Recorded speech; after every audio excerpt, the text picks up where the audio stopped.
Awesome. Yes, thanks so much for the introduction. So today, as we heard, I'm going to be presenting my robotics PhD defense. The title of this work is the Agile Bipedal Locomotion via Hierarchical Control by incorporating physical principles, learning, and optimization. So as a starting point, why bipedal robots? And it might seem, like a strange question to start with in some ways, but in reality, wheels, treads, and other locomotion systems are really effective.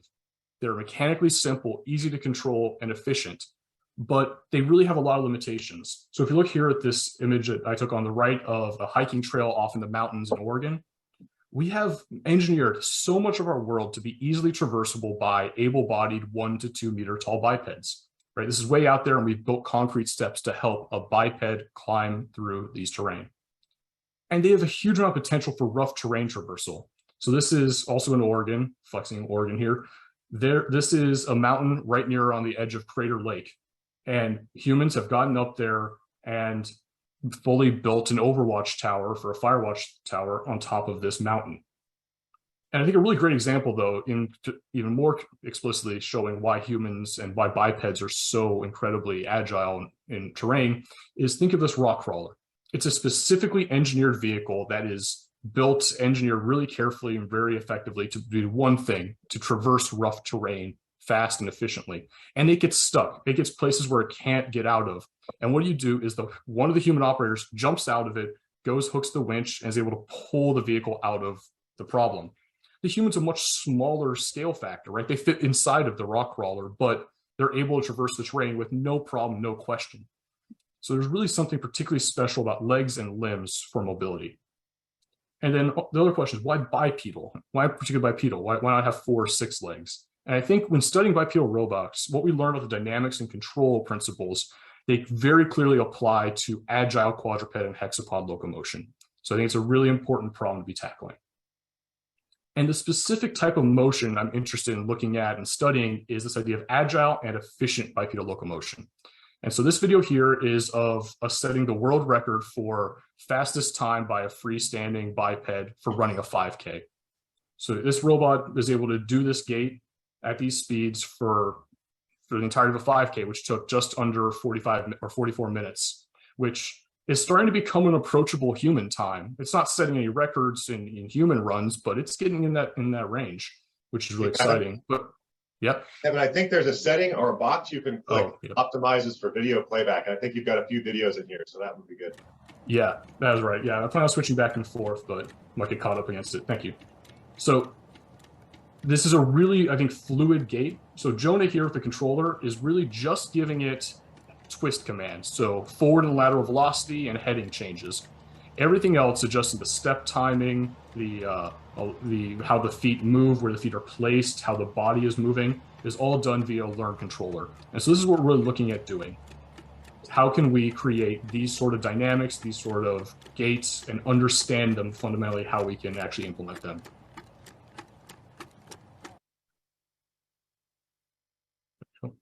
And so what I want to start with is talking about some of the lessons I learned about the principles of leg locomotion. And so leg locomotion is a really hard and challenging engineering problem. From the mechanical side, right, it's really not obvious what are the requirements, as opposed to maybe some more traditional industrial systems where you can talk about the amount of torque and speed you need from a pump. How do you even go about specifying what a biped needs mechanically? And then how do you deal with the control and planning problems? It's high dimensional. The dynamics are unstable inherently. You're inverted pendulums. You have very fast dynamics to deal with. There's impacts and hybrid events, and the world is generally poorly sensed, and you have to function in this uncertain world. And so what I'm going to talk about here is, I think, some of the core principles that I have learned over the course of about 9 years working with leg robots, and that they have actually shaped my research approach in the last number of years with a lot of the work in this thesis. So I think the first, and what I argue is one of the most important ones from the control and planning point, is the idea that gaits fundamentally are a reduced dimensional object. So leg robots, they're really high dimensional. So Cassie in our simulators has over 30 position coordinates and over 30 velocities. So if you're thinking about an orbit through space, it's within 60 dimensional space. That's heavily nonlinear, has jumps in it, and is really, really challenging. So how can you possibly not only plan for a single gate, but all the gates you may want to do? And one of the keys is that the actual gates you're interested in, gates that are robust and efficient, will live on a much reduced space from that high dimension. So in this pictorial diagram here, imagine if our state was 3-dimensional, and then we have a 2-dimensional smaller space, locally 2-dimensional space, that is where the gates actually live, and that's the surface. And I think the really important thing is that when you have disturbances, your foot slips, it gets kicked off, something like that, you're going to diverge away from it. You can't always guarantee you'll stay on it forever. But the key is how you respond to this. And I think the idea is that when you have a disturbance, like a push or the foot slips, you might get pushed off the manifold, but your control very quickly locally is going to try to pull you back onto this. And you're going to be pulled back to a slightly different spot than you diverged from because dynamics flow forward. And then the question is, what do you do after? And then you're actually going to then plan how you do multiple orbits on the smaller space to get back to the gate you want. This may seem a little abstract, but I think this sort of perspective is at the core of a lot of the most useful and applicable control methods in like robotics. So hybrid zero dynamics, you may be able to think about this as kind of like your zero dynamics, or the sets of zero dynamics you're interested in can form this manifold. Or the more explicit one I like to talk about is the concept of a reduced order model. So with like robots, oftentimes we don't plan with the whole order model because it's kind of intractable. What we use instead is these simplified reduced order models. And some of the most powerful models are based on this idea of only looking at the center of mass motion. So if you have a robot like shown here in this pictorial diagram that is traversing some terrain, you need to manipulate how your center of mass will move over time. And the center of mass it's a really powerful abstraction tool because it's only really affected by external forces. So you can think about how it moves just looking at gravity and the force vectors shown in orange that the feet apply onto the world. And so what's so powerful about this is it allows you to reason forward into the future about the high level forces you're going to apply and where you're going to want to place the feet. And so some of the models we use this, so some of the simplest and earliest is the inverted pendulum model, where you say, okay, I'm going to specify even further and say my leg length is going to hold a constant distance between my foot and my pelvis, or my center of mass in particular, and will follow these arced spherical paths. A slightly more high fidelity model in some ways is this spring-loaded inverted pendulum model, which is shown to have some really nice robustness properties. And also it recreates a lot of the gait dynamics of human and even horse locomotion with some modifications. And what that says is that, my leg is going to be a passive spring. It's going to start applying no force, and it'll compress, the force will increase, and then it will relax. And the third model that's probably actually the most commonly used of all of these in actual robots is the linear inverted pendulum model, where this one says I have an extensible leg actuator where it's able to apply forces, and it applies whatever force is necessary to keep that center of mass on a flat plane. And that might seem kind of unnatural, and that's sort of, if you see a lot of robot locomotion that looks very mechanical, the reason is something related to this. And the reason why we do this, though, is that by keeping that plane on a level, or keeping the center mass on a plane, you actually get closed form dynamics, which is super powerful for doing online motion planning. So you can get very, very reactive control from that. All right. So then one of the next features I want to talk about of agile locomotion is this idea of trajectories and objectives. So I think it's fair to say that when we talk about these robust and efficient gates, to a lot of us, they look natural, particularly compared to some potentially worse gates. But I think the directionality of that statement really matters. I would argue that the reverse is not necessarily true or even likely to be true, where if we just animate something that we think looks natural without actually considering our robot's dynamics, how robust it is, how much energy it's using, we're not going to get good performance. Or maybe we'll get lucky once in a while, but it's not a really reliable scientific pathway to create that.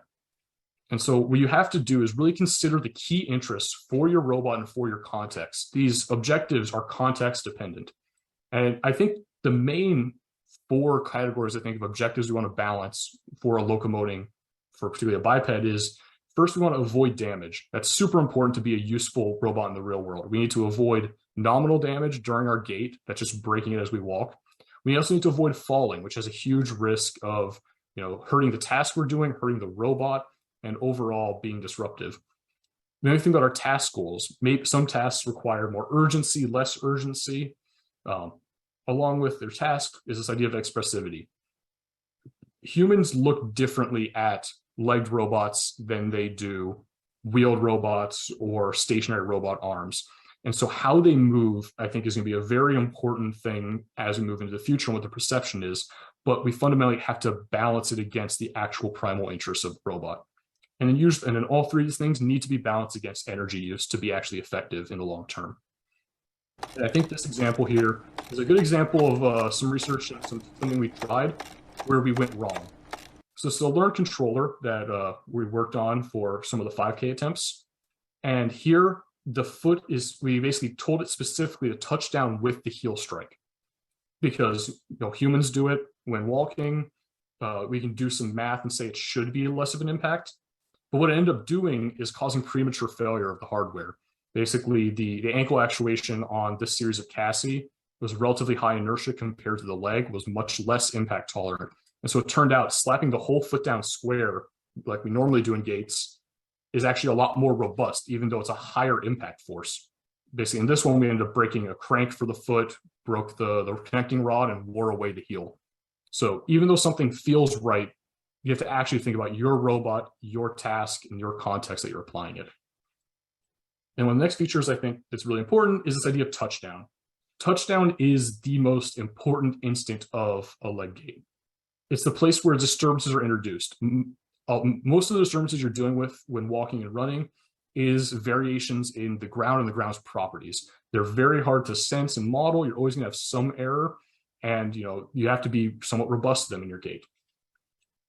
And the other thing is that at impact, it's a really hard point for control. You have an impact where if you want to abstract completely, you can think of it instantly or extremely quickly, the robot's joint velocities are changing, which makes feedback control really difficult when some of your targets have extreme jumps in signals.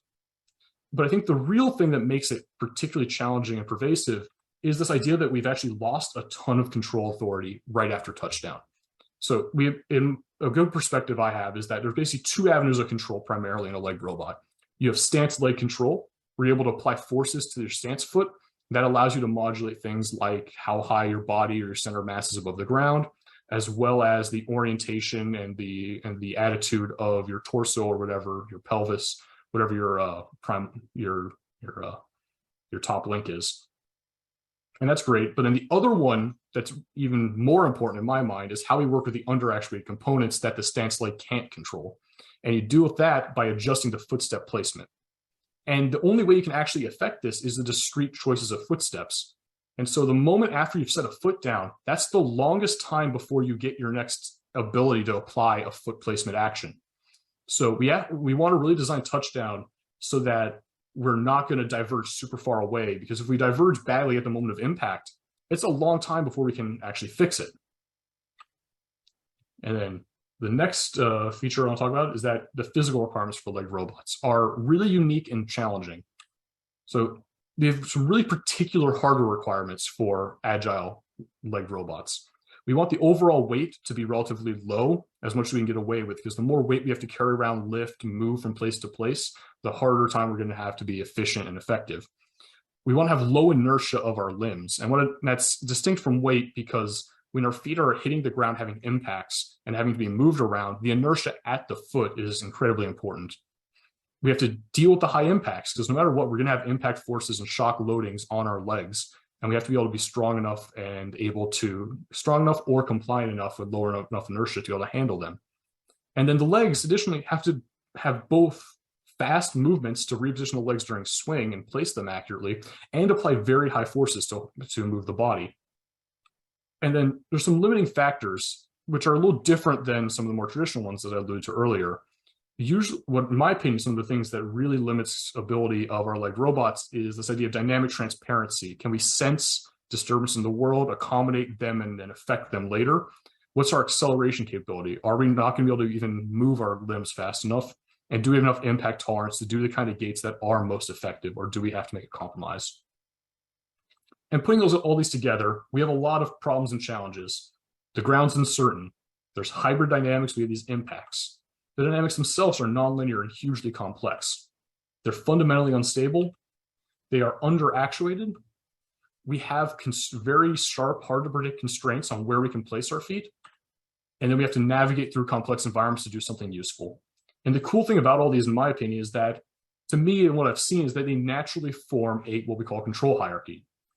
These top problems, the uncertainty and the hybrid dynamics, we can deal with by having very well-designed passive dynamics of the mechanisms and having some high-rate reactions. For the nonlinear and the unstable components, we can do whole body dynamic aware control, which just looks very locally at what's going on. And then for the under-actuated dynamics and the terrain constraints, we can do terrain-aware online planning. And at the highest level, we can do a task-level planning. And so we can separate them by this, and it would form a control hierarchy looks something like this, ranging from task-level planning, multiple footsteps, your full dynamics, and then your local reactions. And the cool thing about this is that separating them, you can separate them all, but the really important thing is that there's lots of things that naturally vary up and down this hierarchy. So for instance, the control rate you need to have. So these are what I would say is probably some of the bare minimum I would consider having. For our task level planning, you only need to do it maybe once a second, where terrain aware multi-step, faster, but not that fast, really. Your whole body dynamics, even faster, and then your local dynamics would be very quick. And similarly, the horizon length changes. So that's how far in the future each of these controllers is actually considering. So the task level planning is looking maybe even hundreds of meters ahead at what you're trying to do. Your terrain aware planning really doesn't have to look very far. There's some really interesting studies with humans saying that we only really look 2 to 3 footsteps ahead, and usually it's like 1 or 2 seconds is how far we actually look ahead in considering specific footholds. Then you have whole body dynamics, which really only looks at like the local gradient of your states. And then you have your local dynamics, which are purely reactive. And similarly, the internal robot models vary from just a planar rigid body model for the task level perhaps, up to inverted pendulum, so the reduced order ones we talked about, to full order. And then local may have no model at all, they're implicit. And the world model runs the opposite direction. You have a very large, low resolution model at the task level that gets more and more local and more accurate as you get lower, where on the whole body level, maybe it's just the immediate ground properties of where you're in contact, and then you have no model at the very reactive side. So I think this hierarchy I have here is a really great way to outline the specific research contribution I want to talk about next.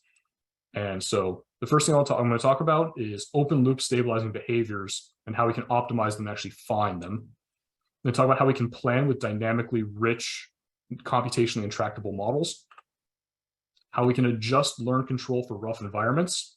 So this is particularly looking at how we created the first blind stair traversal controller, how we can learn to emulate motions of reduced order models to actually help enable some of the steps between the control hierarchy, and then how we can learn to do not just nominal locomotion, but dynamic and agile maneuvers using some single rigid body models. All right, so starting with some of the open loop stabilizing behaviors. So we're going to consider a model here that represents basically a running robot. So what this is an extension on that spring slip model, the spring load inverted pendulum, with an actuator in series with a damp spring. And the idea is that this model can hop along. Basically, you go through a flight phase down to a touchdown, you lift off and you return back to flight. And this is basically half of a running gait because you only have 1 foot on the ground at a time with different aerial phases between. And so the concept in this model we wanted to ask is, how can we find fully open loop behaviors for this model that are able to take variations in the ground height and fully reject them? And that might seem like a pretty wild thing to ask. How can we reject disturbances without control? And I think we have some real reasons to think that this is possible. And part of it's that, the spring, so there's research on these actuated slip models to show they're able to reject some variations in ground height and ground properties, but not in planar locomotion. So that's something I'm going to look at. And the trick that we're going to have here that may seem a little unfair, that each touchdown is going to allow to have a different touchdown angle. Now, wait, you just said open loop, how can you have different angles? The idea here is that as you come towards the ground, your foot contacts the step up at a different time than level ground at a different time than the step down. And so what that means is when you choose a different angle for each of the situations, you're basically constructing a swing leg, a swing retraction motion. So you're going to start the leg forward and swing it generally backwards to adjust the touchdown angle to be able to reject the different heights. And this is an actual property we've seen. And so we're expecting that to come out. So we had some reason to think this is possible. So the idea here, though, is we say rejecting the ground height. That's a little nebulous. What exactly does it mean to reject the change in ground height? And the definition I'm going to use here, which I love, if people truly believe this is wrong, I'd love to hear about it at the end. But what we're going to say is that we want to be at the exact same height over the new ground height. And we want to go at the same velocity. So this diagram here is what an ideal rejection behavior would look like. So the yellow, which is a step up, is going to be that distance higher than the blue, higher than the orange. So how are we going to actually solve this? And so trajectory optimization in general is actually a really challenging problem. It's not actually feasible on its own because motions, time-varying motions and trajectories are continuous functions, which means they're functionally infinite dimensional. And computers are not really great at infinite dimensional, run out of RAM pretty quick. So what we actually do is we need to pull it down to a finite size problem we can solve. And direct collocation is one of the really effective way to do that. The core concept is we're going to discretize our motions into discrete states and inputs. So our state X and our input U at different times throughout the motion. We're then going to apply numeric integration constraints between them. So we're allowed to pick X's and U's at every single state. And then we apply constraints to say they have to actually match up and that you have to actually get to the next state. So when we have all of those built, that's how you do one trajectory optimization.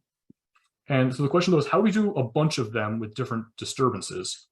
So if we have one of them, here the blue are the different decision variables for our problem. So we have state, actuator input, and the phase durations for flat ground. And let's say we also want to have our step up and our step down cases. So they need their own states, their own actuator commands, and their own phase durations.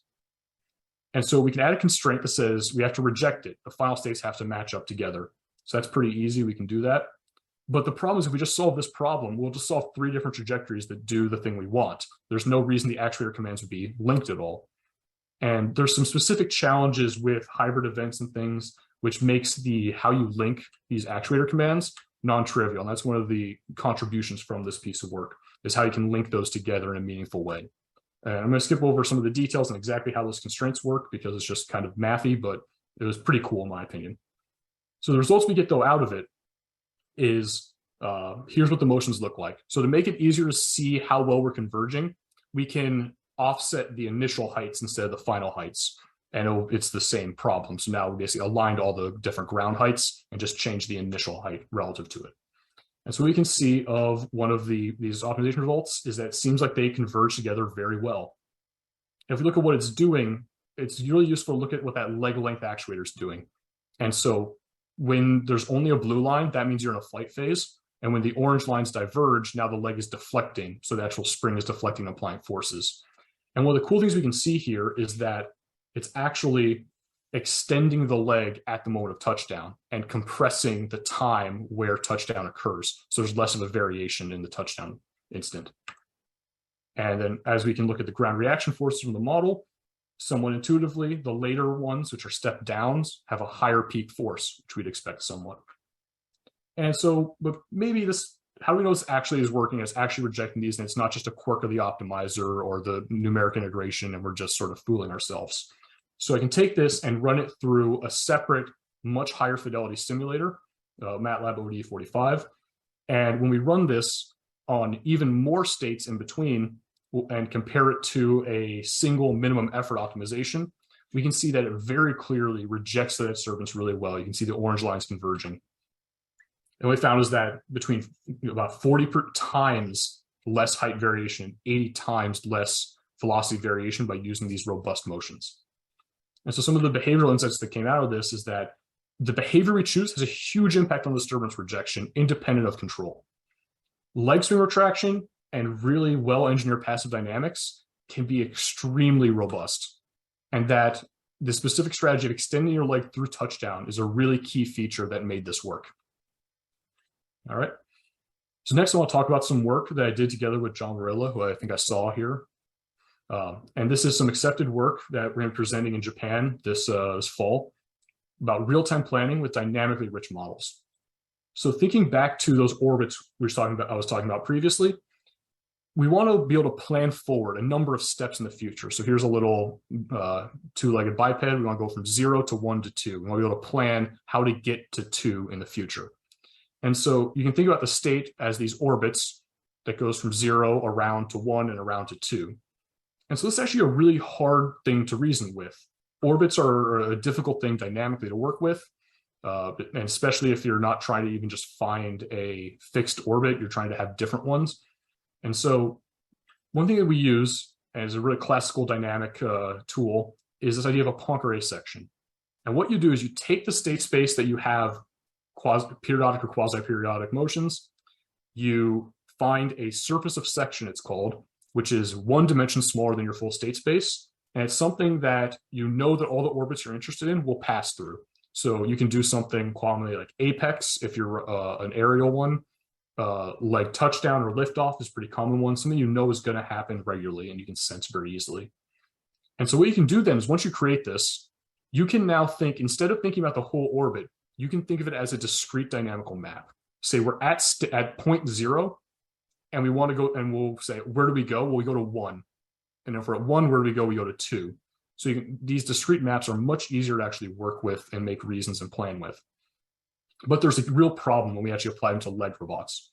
And that's the thing, is that our leg robots fall over. If we apply the wrong actions or start in a really bad configuration, we may not return back to this map. So here, the top 2 are valid orbits that will come back. And the bottom one is a flow that will end up failing. It'll fall over, it'll do something where it's just can't recover. And so some idea I had is that let's divide the space. Let's just classify the space into sets based on if they succeed or fail. So here we have V, set V, which is the valid spaces on the Poincare section. And we have the complement, which is the invalid. So VC is the complement to the valid space.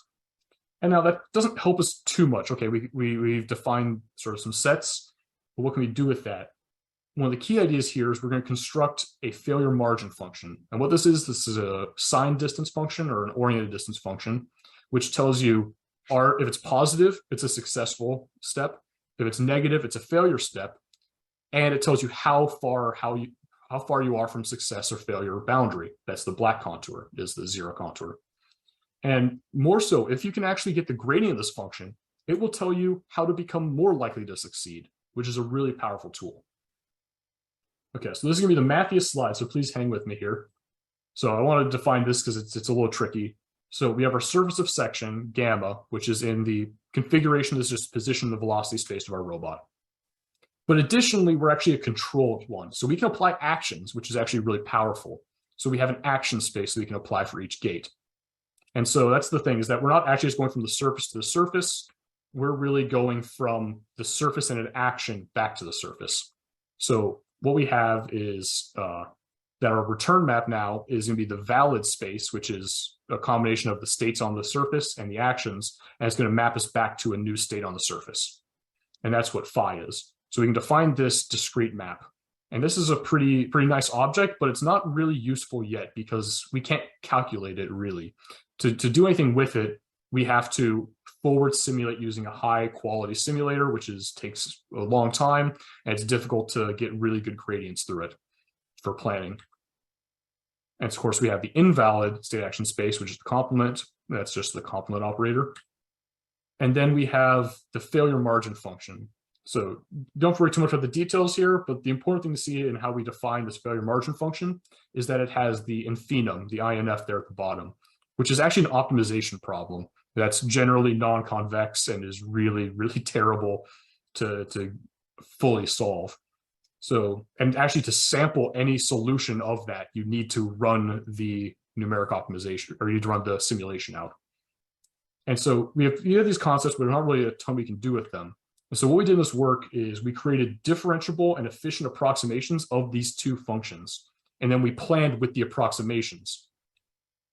And so we tested on a very similar simple Hopper model, same as before. Our state is just the center of mass, so the x and y, and the velocity of it, of the body. We have an action space where we choose the leg angle and the leg extension. This is sort of the classic Rabert control approach. So you only have 2 actions you take during the entirety of stance. And then we define our surface section as our apex states, pretty similar to the previous work.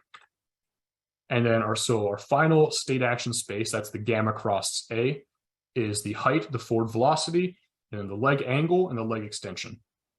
So we're able to build data sets to do some really basic supervised learning with some neural network approximators, nothing too fancy there.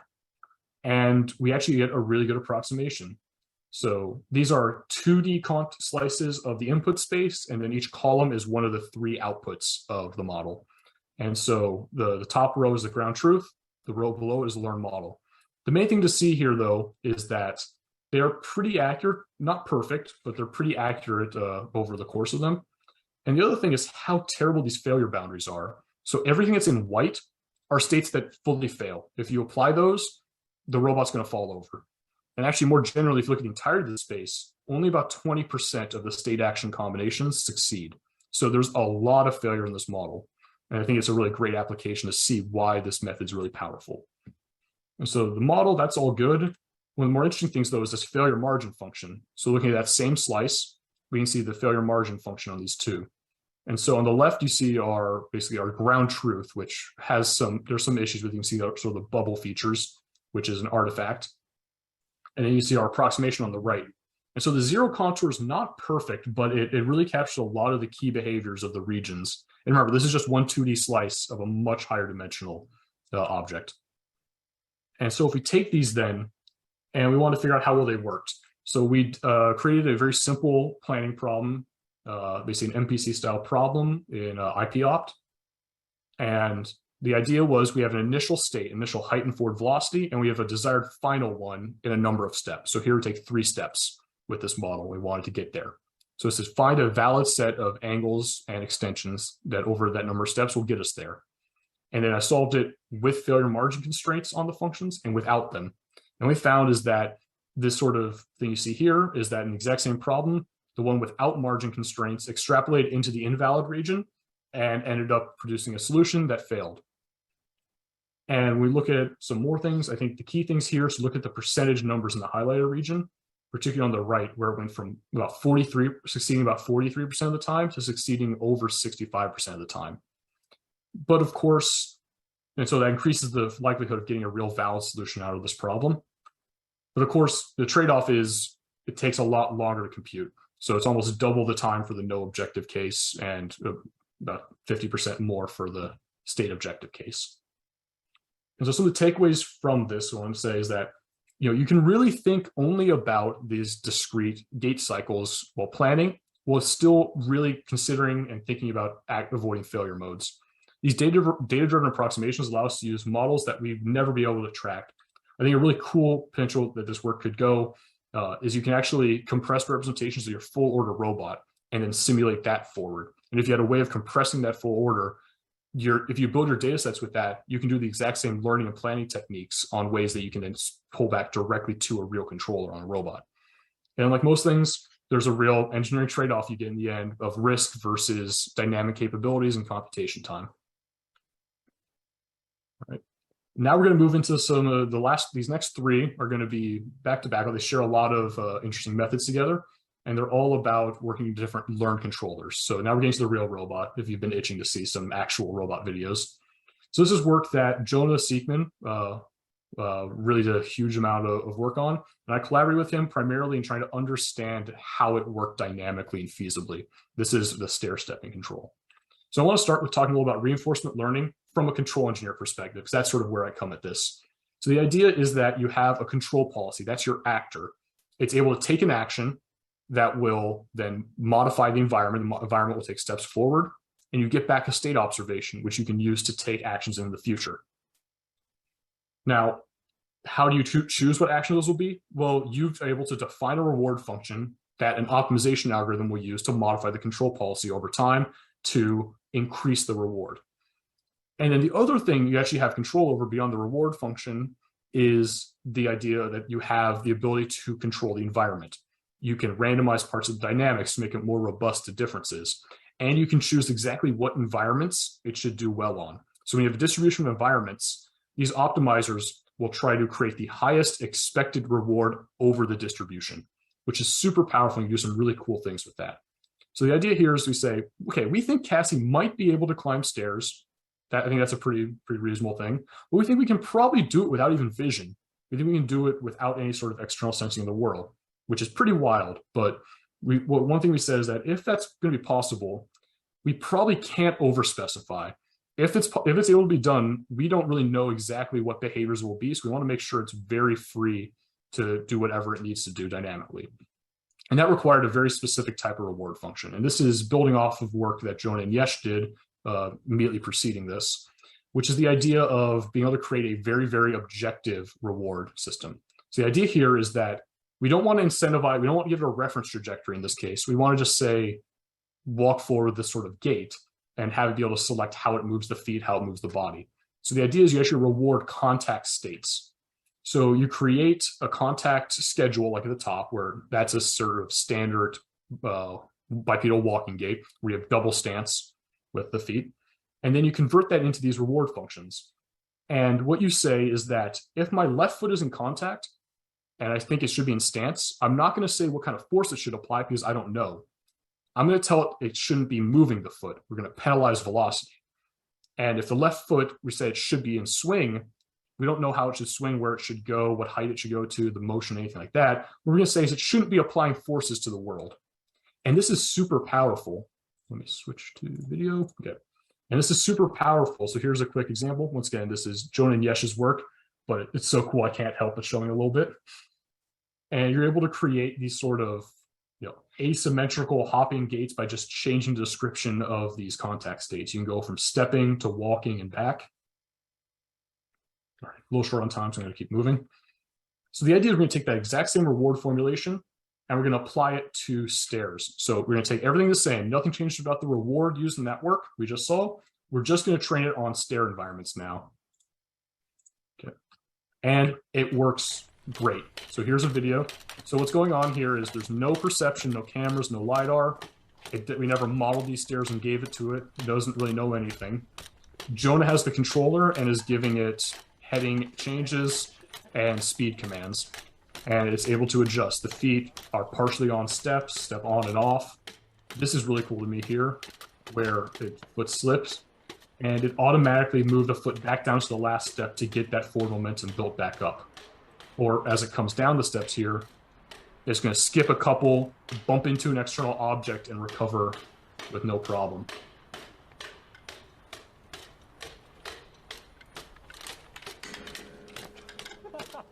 And so the question popped in my mind is, how on earth is this working? We had an idea it could, but let's really try to examine it.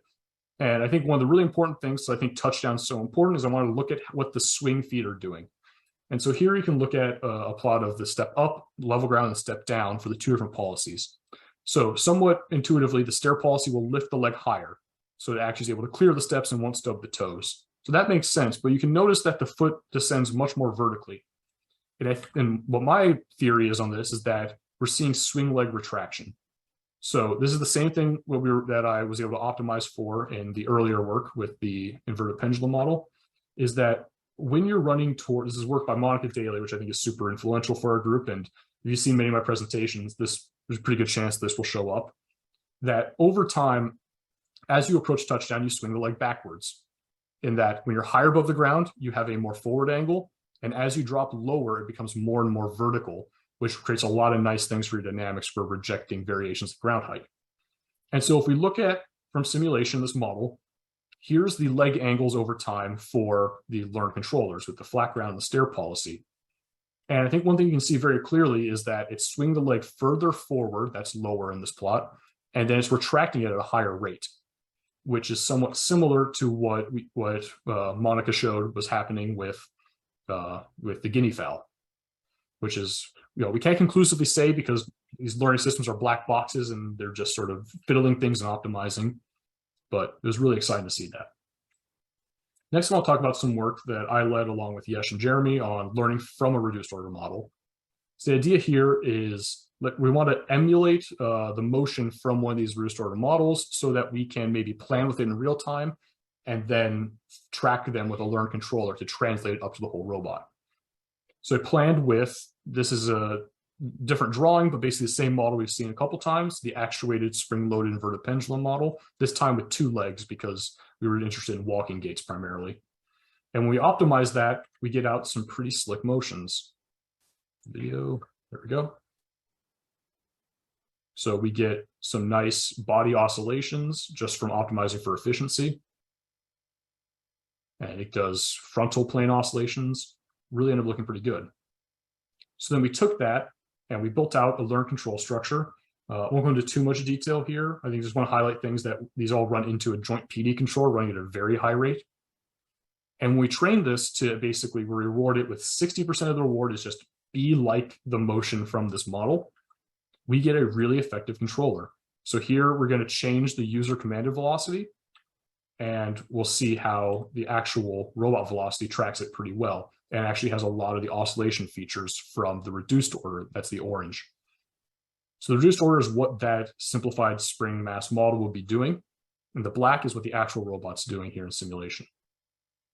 And you might be able to notice if you look carefully that the higher speeds, it lags behind in speed, which is definitely a feature and something to talk about in a sec. And then what we can see is that even visually, we have a very clear correspondence between the motions from the simplified model and the hardware. And we were able to do changes of speed in hardware. And then with the higher speeds, what we saw is that we had foot placement error that scaled up at higher speeds, fully from it not quite getting up to speed. All right. And then additionally, it was actually able to recreate some of the ground reaction forces that we would expect to see from spring mass walking, which is a double hump force. So in the A slip here on the left, you see there's a double hump in the forces, where a comparison method only has sort of a trapezoid type shape. All right. So moving on to the last piece of work, which we move a little bit quickly to make sure we have time for some questions here. This is some most recent work that I was really acting as a mentor here for Ryan and Fang Zhao over the last really 2 years. We worked on this quite a bit. And the idea is we want to do some really cool agile maneuvers that bipeds should be capable of. A big part that we're not really looking at is how we modulate the angular momentum. And so what we try to look at is a very similar to this previous project, except we're going to be using a more sophisticated model. This one's going to be what's called the single rigid body model. Basically, instead of just a point mass, now you're one whole rigid body that has an orientation and angular velocities and momentums. And so you have the single rigid body, and you take the mass and the inertia from the real robot in a sort of nominal pose. The configuration space is the position and the orientation of the body. And then we have two massless legs that can apply a 3D force vector through the point feet to move the center of mass and to apply torques to in the body. And then one of the things that Ryan did a great job on, if you saw his defense, his master's defense I think about a month ago, that he created some really generic transferability constraints that we were able to apply a large variety of motions. So we're able to do things like here on the left is the nominal running gait. And so you can see the forces are really pretty recognizable. We can see in the middle, this is a 3-step 90-degree turn followed by a 3-step negative 90-degree turn, which works quite well. And he's able to do jump turns. So it basically winds up, jumps, and it turns the feet 90 degrees and lands.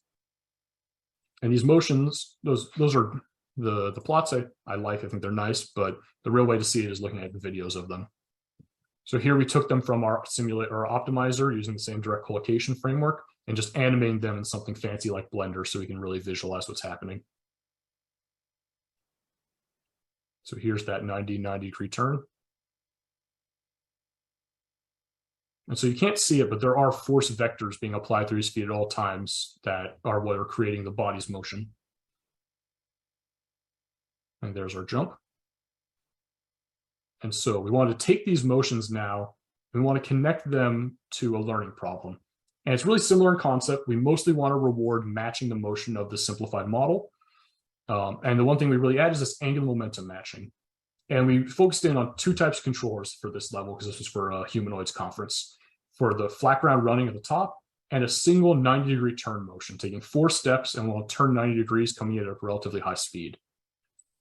And one of the things we examine in particular I want to talk about here is how much information is useful. So we had 4 different options. We had full centroidal information, including angular momentum.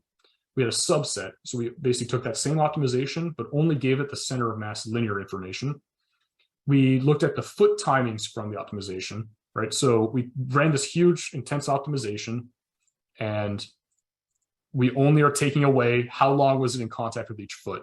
So as the minimal amount of information from that, And then we used a no reference, where we used some heuristics we developed for other control methods that know nothing about the individual motion, but just give it contact schedules.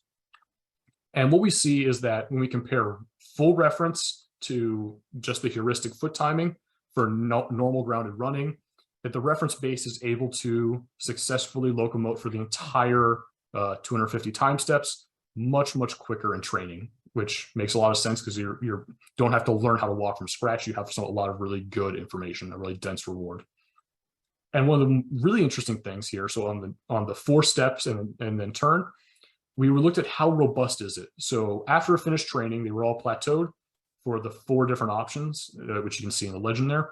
We applied random forces to the body, and we wanted to see how reliable is it, how well can it reject forces applied at different intervals during the motions. And what we saw is that the reference information ones were amazingly more robust, particularly in how they transitioned then back to straight line walking after the turn, which was really interesting. And so let's get the video. Yep. So here's what the actual motions look like. So here's the full reference policy doing, it's 2.5 meters per second. So this thing's moving. And I just really love seeing it just sort of open the hips as it makes that turn. Is really sort of nice. And you see the subset, it has some struggles with the orientation of the body, sort of nods the head. It gets in sort of a bit of a weird state there, at least in simulation. Foot timing, you can see the height of the body now is doing sort of weird oscillations because it's just trying to figure out what to do there, which somewhat makes sense. And then the no reference actually ends up taking a lot more steps because of how the heuristic works, which is okay. We kind of expected that, but it definitely feels less capable and less agile. And then we took that to hardware and we wanted to see. And this is one of the more surprising things. So I was really excited. They were able to transfer. A number of these controllers are able to do these 90-degree maneuvers. But the reference one was really struggling. That's about as fast as we were able to go. The foot timing policy was actually pretty good at low speeds. It was pretty capable of doing these maneuvers.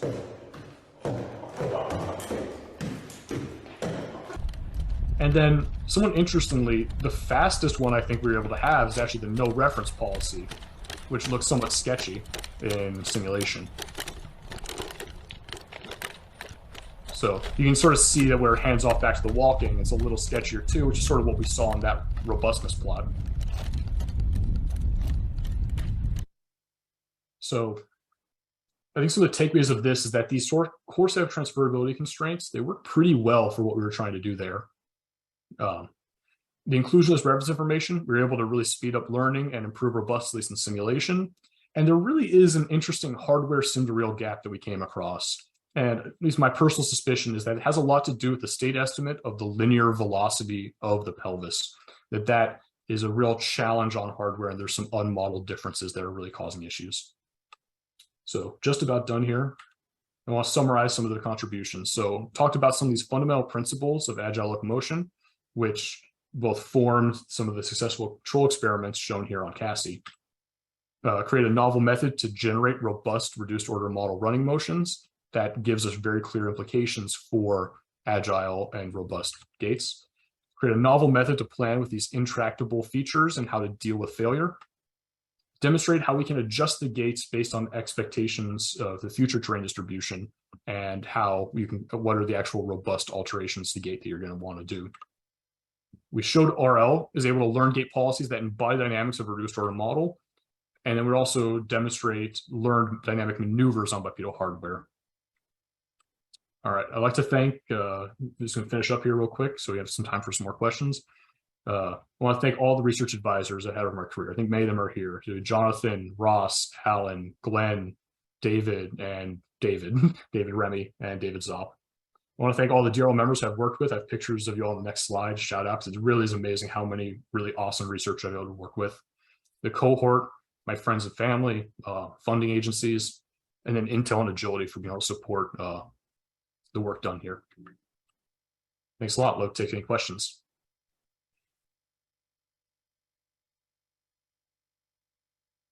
Excellent, excellent. Thank you very much, Kevin. It's time for questions from anybody in the crowd. Come up with some zingers. I know Kevin can answer them. So I want to ask two questions for you, Kevin. The first question is, how would a marked increase in computing power and computing speed affect what you're able to do here? And how would you make changes in your algorithms if you were able to go several fold better than what you're doing now? And then a second question that's totally different is in the human, we've got the whole upper torso that you're missing here that will countervene what the legs are doing. And you don't have anything doing that here. And is there any way to do something that would model what's going on in the spine and upper body that enables the legs in a human or animals to do what they do? Yeah. Okay, I'm gonna start with the second one. So I think that might be slightly easier to start with. Absolutely, it's a huge thing. And I think in some ways, CASI, at least for these highly dynamic gaits, is almost a pathological case with very low body inertia and no way to sort of help or adjust or mitigate these. And so this sort of relates into here. We'll talk a little bit about where I'm going next. I've actually already started as a software engineer working on motion planning at Agility Robotics, which works with the Digit robot, which is the next evolution beyond CASI. And that robot has a taller torso, more inertia, and arms, which it's able to use during locomotion and manipulation. So these are definitely the things that I'll be working much more on now in my next work. I think that, yeah, being able to mitigate it. And so like some of the whole body control methods, you can actually get them to be emergent, the features of how you swing your arms. So there's definitely a lot of space there for how to deal with that. And that's definitely, I hope, a lot of really cool research of research labs like Christian's or whoever else who may have a digit that they can continue on this work. For the first question, so let's say we had a 10x increase in onboard computational power and no additional power costs and things. I think where I think is the biggest impact is moving a bit towards more dynamically advantageous models. So commonly, most things I'm aware of use linear inverted pendulums or hacked variations of a linear inverted pendulum model, which keeps the body mass roughly in a flat line, or if it does oscillate, you sort of pretend it doesn't for the planning. I think using more sophisticated models in that space would be a really strong thing I'd move towards on online hardware. Interesting reinforcement learning type stuff we're doing. The computational power is not limiting really at all, at least on board. We're limited in the servers to train these, because these control policies that we saw training here, they take, when we have some of the Intel support, days to week to train per policy to conclude. And we're far from the most efficient sort of approaches. There's some really awesome within some of the pure computer science space. But online, they're actually pretty cheap to evaluate, where we have lots of compute bandwidth left over when we're running these neural networks for control. So there's definitely a lot of things that will vary, but I think this control hierarchy and how we divide that, I think that will persist beyond compute limitations. I don't think you gain much advantage from like discarding the hierarchy there. Hopefully that answered, at least got some of the questions. All right, Jonathan, want to read Kyle's? Sure, so we have one in the chat. So Kyle says that the full reference policy did worse than the no reference policy in the hardware, even though the opposite was true in the simulation. And so why? He's saying, okay, that the state estimation might be a problem, but are you sure? And what else could it be? Yeah, so I mean, one thing is I'm absolutely not sure. There are a lot of differences. We've definitely spent a lot of work as a lab trying to bring these as close together. When we're training, we're running the state estimator. We have simulations of the biases and noise of our different sensors. But we definitely run into this quite a bit with the center of mass information and like basically the horizontal velocities being not particularly reliable. Can you talk about challenges in general with, like, there's a whole field of people that study sim to real, and maybe we've got some ideas about what matters there when we're thinking about the sim to real translation. Yeah, and I think that's one key. So most of our simulator has really been manual engineering effort is how it's gotten to the point it is. And I think that if we only do that, we're leaving a huge amount on the table. So I think as an example, there's some really awesome work from ETH Zurich and Oxford with the animal robots, where what they do is they actually learn motor models as they collect real world data. I think that's something we're really missing and not doing sort of well in that space. I think that's super important because they're able to do some really amazing things with those robots. And I think that's sort of the space, because actuator dynamics are really complicated, really nonlinear. They vary with temperature. They vary over time as they wear in and wear out. So you get a lot of asymmetries or other things like that. I hope that got to some of the things. It's Well, and the things we sensitivities. don't know. We fundamentally don't know what the actual problem is. If I knew, we would have improved it. We would have had a really awesome video of the because I think one of the differences, I think, why these singular differences appeared is I think the no reference policy, it was a less dynamic approach to making that turn, which I think allowed it to deal with some of the problems we had better. Whereas the more ambitious reference-based ones, I think a lot of these started to appear much more. All right, Jonah's got a question. He wants to know, in those quick turn experiments, were you using all LSTMs? You can tell us what those are, or did you use feed-forward networks like the stepping or turning? And whether memory initialization is an issue. So give us some context around the question as well. Yeah, so when we use these neural networks, let me find just a slide that has one in there. When we use neural networks, there's there's some different styles of them. They can either be what's called feed forward or recurrent. And they're both very powerful and they work slightly different. So in this diagram, when we take the state observation in and then we produce an action. So a feed forward neural network is only a function from that state, that set of inputs into the outputs. It's just a high dimensional nonlinear function. When you have a recurrent network, which is, if you look very carefully, it's trying to represent that here.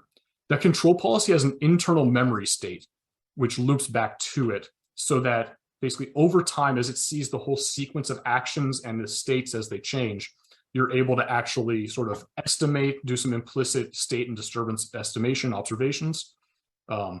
And it really, we found Jonah's work in particular was really great at showing how powerful that can be for hardware transfer. So these were all LSTM networks that we showed, at least here in this video. We think we tested with feed forwards, but had a bit of struggle. And one of the keys is that these memory states gradually evolve over time. And so when you're doing a normal locomotion gate where you're planning on starting it and then running it for minutes, even hours at a time, those will get to sort of a steady state, really effective value pretty quickly. But when you're doing a maneuver where you're going to instantly switch it on and keep it on only for 4 steps and then turn it back off, there's a question of how do you set this memory when you start? And so we did a pretty naive thing. I think we initialized them to all zeros or all ones or something like that, just a set initialization. And I don't like that. That definitely is a place you can improve, is figuring out how to hand off memory, but that starts to become pretty difficult in figuring out what to do with that. So there's definitely some place that I think a lot more research can be done on how to trade off between different controllers when you have recurrent topologies. Some cool work, I'm going to shout out Hale from our lab, has some really interesting work that I think is in preprint now, where you separate out the recurrent component into basically a state estimator, disturbance observer that sort of gives you a bigger state. And then you have a feed forward network that actually does the control, sort of emulating some of these more traditional control methods where you have a state observer independent of the feedback controller, which from a controls perspective makes a ton of sense. Your control action should only be based on your current state and task estimation. You shouldn't need a sort of hidden memory state, theoretically.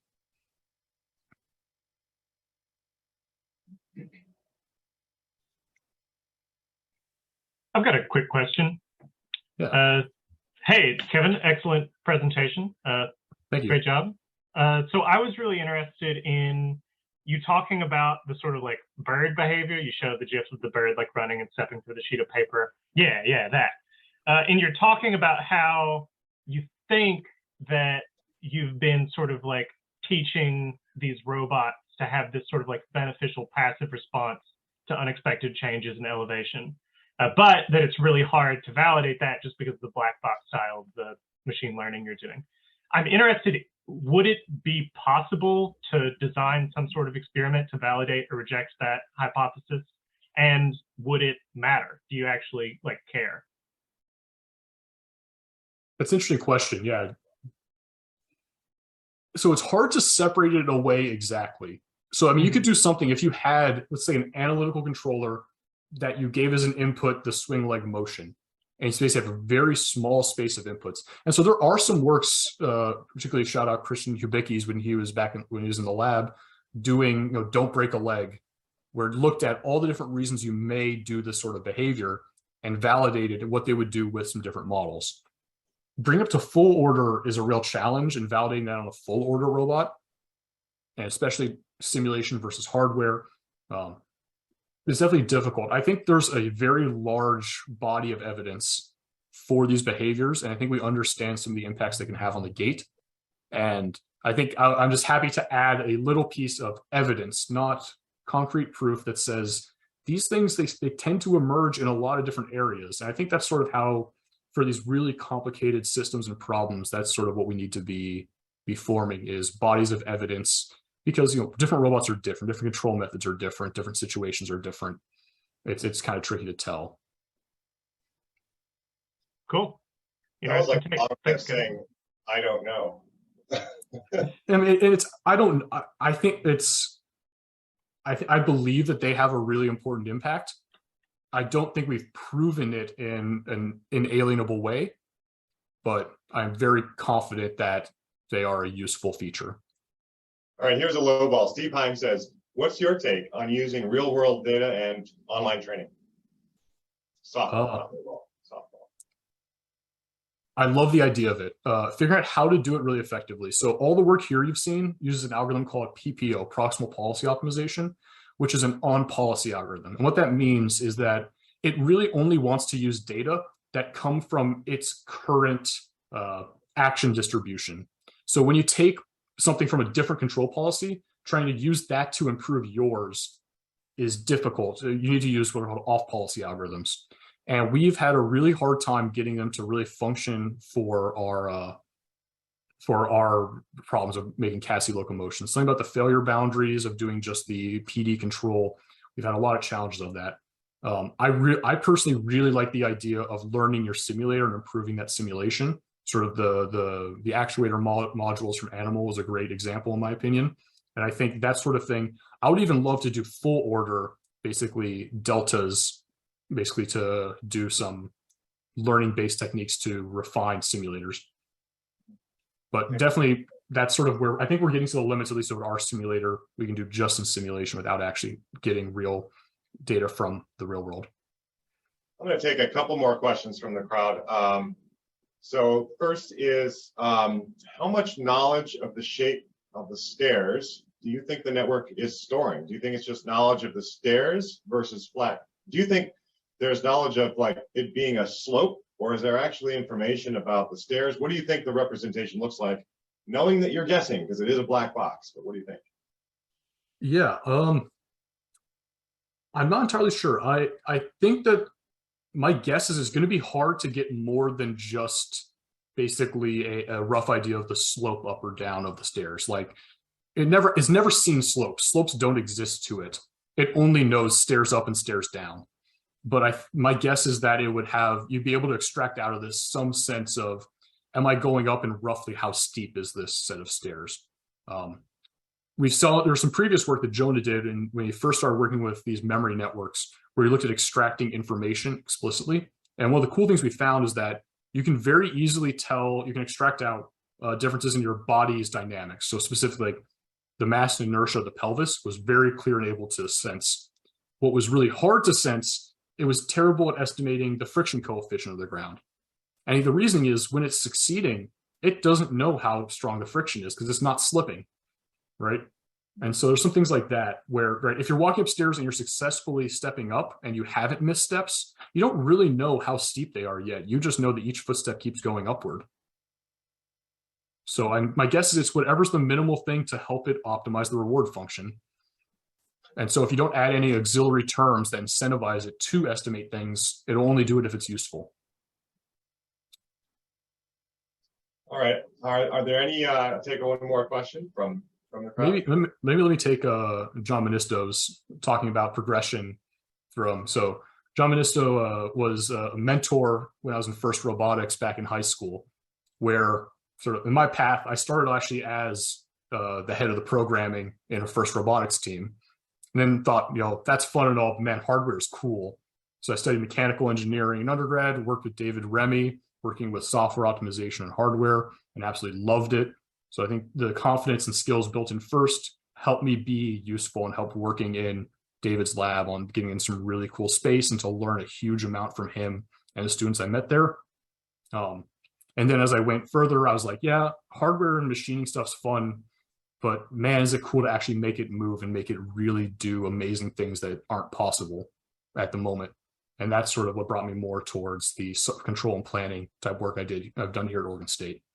And I think the mentors along the way from John Woodard at Lakeshore, all the way through David Remy and other advisors in Michigan in robotics, through to Ross, Jonathan, and Alan here have really, I think, given me a really awesome perspective towards robotics and really opportunity to learn.